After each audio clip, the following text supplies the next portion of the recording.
கட்டுவலையிலிருந்து மீன்களை திருடுபவர்களுக்கும் மீனவர்களின் வாழ்வாதாரத்தை சீரழிப்போருக்கும் எதிராகவும் சட்ட நடவடிக்கை எடுக்குமாறு வலியுறுத்தி திருகோணமலை உட்துறைமுக வீதியில் உள்ள மீன்பிடி திணைக்களத்தின் முன்பாக மீனவர்கள் இன்று புதன்கிழமை கவனஈர்ப்பு ஆர்ப்பாட்டத்தில் ஈடுபட்டனர். இதன்போது எங்கள் வாழ்வாதாரத்தை பறிக்காதீர்கள், கட்டுவலையை களவு செய்யாதீர்கள், கட்டுவலைகளை சேதமாக்காதீர்கள், எங்கள் வாழ்வாதாரத்தை அளிக்காதே போன்ற கோரிக்கைகள் அடங்கிய பதாதைகள் ஏந்தியும் கோஷங்களை எழுப்பியும் ஆர்ப்பாட்டத்தில் ஈடுபட்டிருந்தார்கள். திருகோணமலை அரசடி சூசையப்பர் கடற்றொழிலாளர் கூட்டுறவு சங்கம் ஏற்பாடு செய்திருந்த குறித்த ஆர்ப்பாட்டத்தில் ஏனைய மீனவ வங்கங்களும் இணைந்து கொண்டு தங்களது ஆதரவையும் வழங்கியிருந்தார்கள். குறித்த ஆர்ப்பாட்டத்தின் பின்னர் தங்களது கோரிக்கைகள் அடங்கிய மகஜரினை மீன்பிடி மற்றும் நீரியல் வளத்துறை திணைக்களத்தின் மாவட்ட உதவி பணிப்பாளரிடம் கையளித்தனர். மேலும் மீனவ சங்கத்தின் கீழ் 56 இடங்களில் கட்டுவலை மீன்பிடி இடம்பெறுகிறது. மேற்படி வலைகளிலிருந்து மீன்களை சிலர் திருடுகின்றனர்.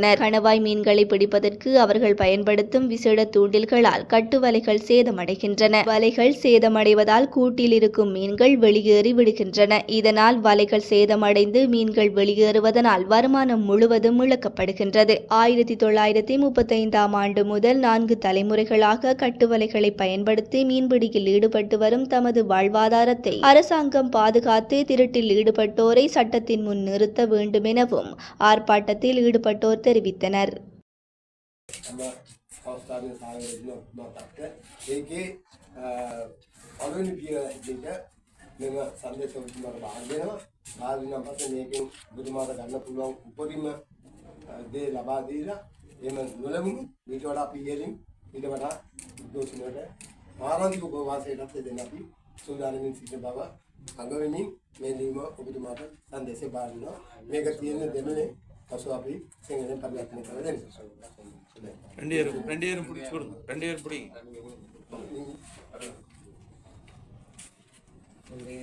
நாங்கள் எல்லா முயற்சியும் எடுத்திருக்கிறோம்.